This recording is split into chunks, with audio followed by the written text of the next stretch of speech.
Sound वाले किधर है भैया? थोड़ा सा इसका बढ़ाइए। हेलो भैया, इसका थोड़ा सा डिले खोलिए, डिले और गेन खोलिए, गेन डिले 2 पॉइंट और गेन 3 पॉइंट खोल दीजिए बस।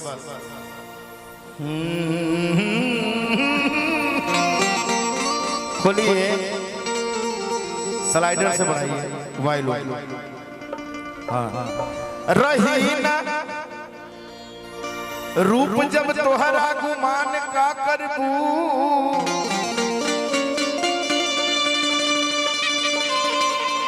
खत्म हो जाई कुल किस्सा बयान का करबू। बखरिया पाप के जब लुट जाई और जियान का करबू, लगा के दहिया में दाग बखान का करबू। इस गीत के गीतकार बिट्टू विद्यार्थी बोलो कोनो दिनवा शिकार हो जईबू, कोनो दिनवा शिकार हो जईबू। मैं चाहूंगा कि करीना जी, सविता जी आप आ जाइए। थोड़ा सा आप 1 मिनट के लिए खड़े हो जाइए। भैया ये गीत के गाय तो हम दुल्हन को गीत गाए बिल्कुल रुआ पहले गाए। कोनो दिनवा शिकार हो जईबू, कोनो दिनवा शिकार हो जईबू। कोनो दिनवा। निशा जी, मैं मंच पर देखा हूँ आप भी गाते हैं इस गीत को और प्यार देते हैं। इससे बड़ा मेरे लिए सौभाग्य कुछ बात नहीं। आप खड़े रहेंगे तो हम आप ही को देख के गाते हैं ना। कोनो दिनवा शिकार हो जईबू, कोनो दिनवा शिकार हो जईबू, हमसे मिलबू हमार हो जईबू, हमसे मिलबू हमार हो जईबू। लेकिन बोलू भैया छोट भाई के बरकाए खोखी, अगर निशा जी खड़ा तो हम कहे दे दो माहुर बड़ा करम होई, दे दो माहुर बड़ा करम होई। एगो एहसान सनम होई, एगो एहसान सनम होई। दे दो माहुर बड़ा करम होई, दे दो माहुर बड़ा करम होई। कोनो दिनवा शिकार हो जईबू। और हम चाहेंगे माइक आप भी लीजिए। अभी मेरा भाई आया है, बिक्कू कहाँ है? बिक्कू पानी पी रहे हैं अभी। भाई है मेरा। और पानी का मतलब गलत नहीं, बिहार में बंद है वो पानी नहीं है, अरे पानी पी रहा है वही बोल रहे हैं। डिजिटल पानी। रूप के फूल जब झुलस जाए, धूप के फूल जब भुलस जाए, रूप के फूल रूप सुंदरता।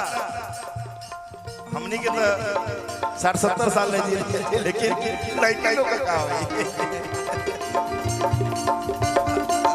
रौरो बोली। हेलो लड़की के का हो जावे तनी राकेश जी। जी ये पूरा सृष्टि चलता है एक बार, चाहे शंकर भगवान जी होकर, चाहे कृष्ण कन्हैया जी होकर, चाहे विष्णु भगवान जी होकर। हेलो आज रास रसैया कृष्ण कन्हैया दीवाने थे तो राधे रानी जी के दीवाने थे।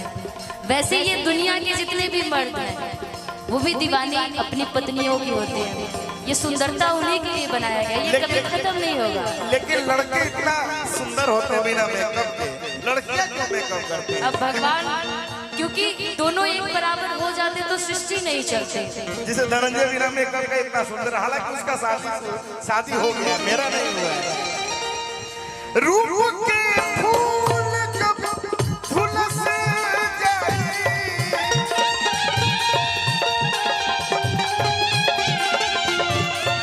रूप के फूल जब झुलस जाए, रूप के फूल जब झुलस जाए, चांद नदिया के पार हो जईबू, चांद नदिया के पार हो जईबू, कोनो दिनवा शिकार हो जईबू।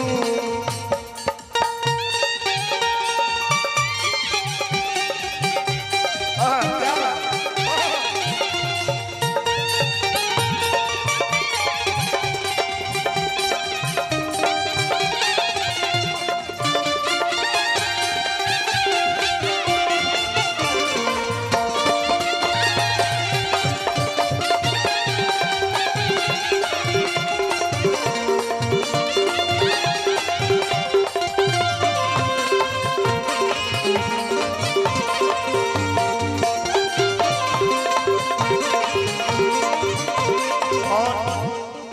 मैं सबसे बड़ा अपने आप को सौभाग्यशाली समझता हूँ कि हमारे गीत को बड़े से बड़े हमारे जो सुपरस्टार भाई जो मेरे गाने को प्यार देते हैं। बिट्टू कली का एक गीत है, बिट्टू विद्यार्थी, बड़े बड़े मंच पे वो प्यार देते हैं। मेरे लिए इससे बड़ा सौभाग्य कोई बात थोड़ी।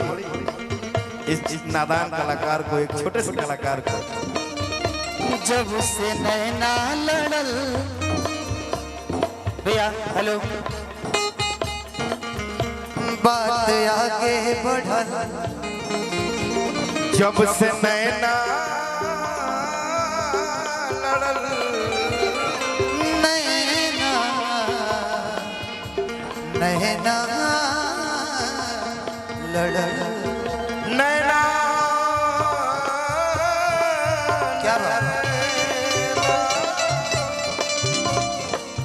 गौवन साहब को अगर कुछ मत कीजिए, कभी कभी खोद दीजिए, वो देखिए फोन मांग देगा। तो हम नहीं ठीक है, हमको यूट्यूबर से बोल रहे हो? नहीं मैं इसलिए कहा ना कि कलाकारी देखना हो तो कभी कभी खोद दीजिए, तब देखेगा कैसी है कलाकारी। जब से नैना लड़ल बात आगे बढ़ल, जब से नैना लड़ल बात आगे बढ़ल, कि रोज अखिया रहे ना इंतजार में, दिल भाई दीवाना तोरा प्यार में, दिल भाई दीवाना तोरा। लेकिन भैया वो भगवान का शुक्रिया रोते अखियाँ, जैसे क्या है ना, जब भाई है, यूट्यूबर लोग खड़े हैं तो भाई है तो थोड़ा सा होता ही है। रोते अखियाँ अखियाँ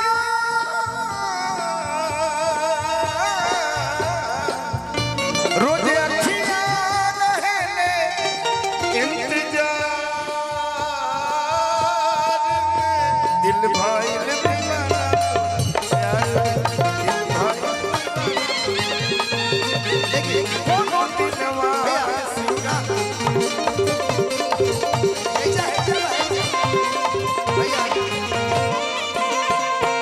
अंकेश भैया दोनों का इसके लिए बनाया कि करिले शुक्रिया हो, अच्छा चलता है आजे वो भगवान के, अब तो के बनौले बाड़े कौन माटी किसान के।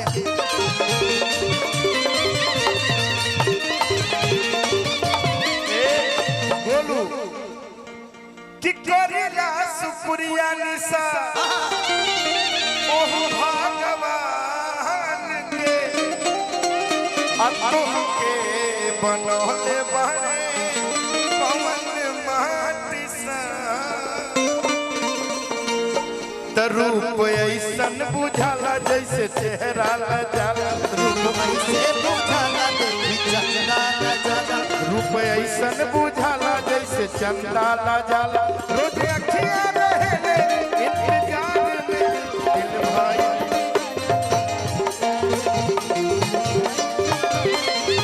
दिल कोनो भाई दिनवा शिकार हो कोनो दिनवा शिकार हो जाई कोनो दिनवा शिकार हो जइबू कोनो दिनवा शिकार हो जइबू कोनो दिनवा शिकार हो जइबू